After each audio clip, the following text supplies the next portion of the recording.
Good day, everyone. Today, I will be discussing Business Process Mapping and Notation, or commonly known as BPMN. Under our course Fundamentals of Business Process Outsourcing, this topic is very important in BPO because outsourcing companies handle different processes for clients. In order to manage those processes effectively, we need a standard way to visualize and understand how work flows from start to finish.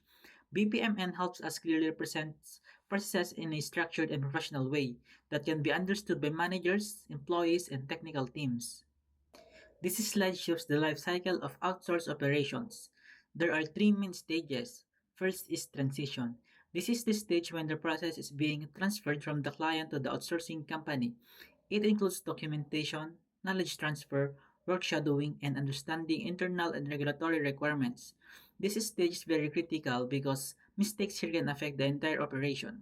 Second is production. This is the actual execution stage. The team now performs the process based on the contract. This includes performance reporting, issue management, risk management, and change management. This is where the service is delivered daily. Third is continuous improvement. Even if the process is already running, improvement never stops. The team analyzes performance, identifies root cause of problems, and improves efficiency. This ensures long-term success and customer satisfaction. So overall, outsourced operations follow a continuous cycle, not just a one-time setup.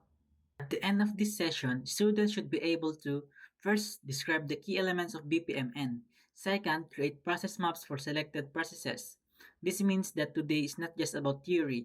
We are expected to understand the symbols and actually apply them by creating our own process maps.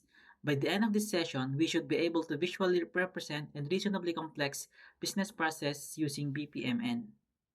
What is BPMN? BPMN stands for Business Process Mapping and Notation. It is described as standard notation that is easily understandable by all business stakeholders. This is very important. In business, different people are involved: analysts, managers, employees, and developers. If everyone uses different formats to describe processes, confusion happens.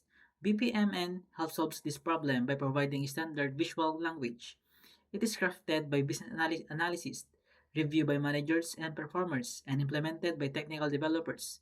So BPMN acts as bridge between business people and IT professionals. Basic shapes. Now let's discuss the basic shapes in BPMN. First is event, something that happens. Second is gateway, used for decision making or splitting paths. We have third is flow, shows the directions of the process. Fourth is activity, represents tasks or work being done. In this course, our submissions will only use the basic shapes shown in these pages. That means we are focusing on foundational BPMN symbols only. Understanding these shapes is important because they are the building blocks of any process map. The second group of shapes includes data, represents input or output informations. We have group of tasks, visually group related activities, and we have annotation, provides comment or explanations. We have pool or lane, represents roles or performers in the process. These shapes help organize the process clearly and make responsibilities visible. Without swim lanes, for example, we would not know who is responsible for each task. An event is defined as something that happens. There are three types. We have a start event, begins the process. And we have the intermediate event, that happens during the process. And we have the end event, finishes the process. For example, month and date can start a reporting process. Receiving an email with an invoice can start the accounts payable process. And we have receiving final student grades can mark the end of a teaching process. Events are more important because they define when the process starts and when it stops. Activity. An activity is something that is done. It always leads with an action verb because it describes work being performed. Examples include extract accounts balances, check duplicate invoice, and the explained syllabus. Activities can be simple tasks or more complex sub-processes.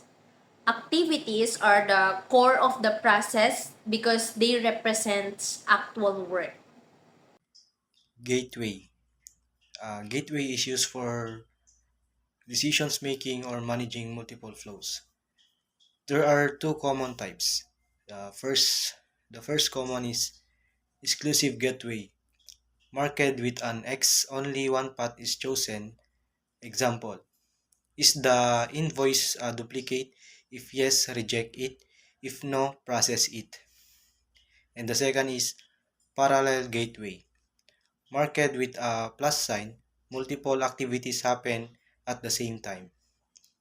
Example is after billing templates is received accounts receivable and accounts payable enters and created simultaneously. Gateway control the direction and logic of the process.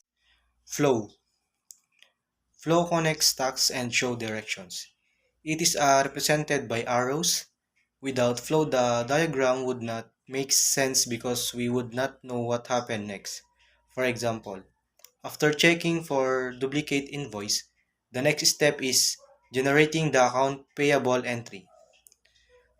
Flow ensures logical sequence. Data. Data represents input or output in a process. It may be a financial report, an email notice, a physical invoice, and a template. Data objects show what information is being used or produced. Process do not operate without data. So this symbol is very important. Group of tasks.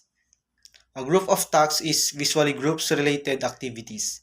For example, pay supplier may include generate balance sheet entries issues check payment requests pay supplier get official receipt. Annotation. Annotation is used for comments or explanation. It does not affect the process flow. It simply adds extra information. For example, check payment requests are processed on every Thursday. Same as onshore process, annotation improve clarity and understanding. Swim lane.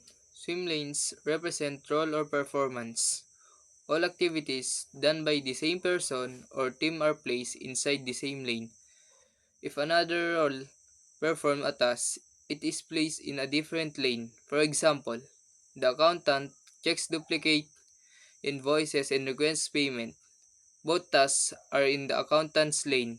Approval by the company head is placed in another lane. Swim lanes clearly show responsibility hands off. Customer support example. This slide show an example of a customer support process using BPMN. It includes start event, end event, gateways annotation, and swim lanes. This example demonstrates how BPMN elements work together to form a complete process map. It helps business user visualize and review processes clearly. Customer support expanded. This expanded version shows more detailed action inside each swim lane. It breaks down the process further for deeper understanding. This is helpful for reviewing responsibilities, identifying bottlenecks, and improving the workflow. By expanding the process, we can analyze where delays might happen and how coordination between roles occurs.